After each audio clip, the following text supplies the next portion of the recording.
there's a lot of research on this subject. First thing is, don't just be the sole founder, if it is possible. Because it's a very lonely job. Yeah. You need to spar with somebody. Yeah. You need some complementary ideas. You need somebody who can challenge you, right?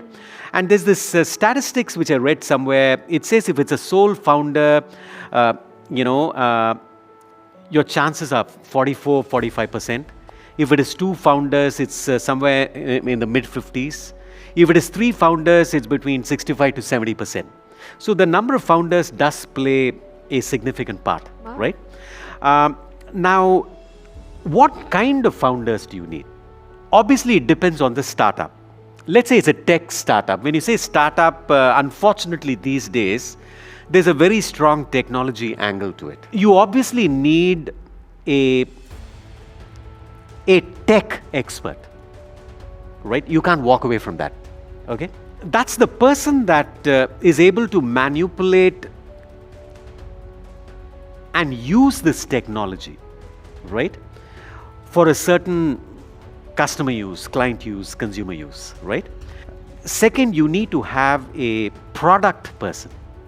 See, you can have a great technology, but the product must work, right? The product must be right. It's got to be usable, user-friendly, right? It's got to not just solve the problem in today's world, it's got to be designed right, and ideally it's got to even delight you today. So there are so many different angles from a product standpoint. So you've got to have somebody who gets the product, right? There's a third person you definitely need, and that is who I call the business person, right? If you give it to the tech guys, they'll just run amok and have a whole bunch of fun, creating code and creating all kinds of products, right? So somebody's got to kind of calibrate it in business terms, right? Business could mean finance, it could mean customer, right?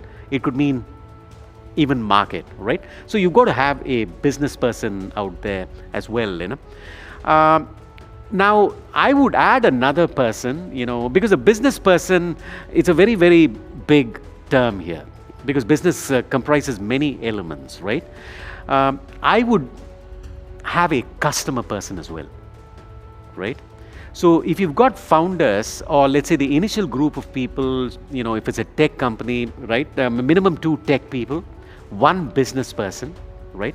And then 1, let's say, customer person who looks at everything from the customer's standpoint. Once you get a little bit of traction, you will need another, you can call it founder or early employee. That's the ops person, right? A lot of it is about ops as well, right? So at the very minimum, at the beginning, you will need this group of people.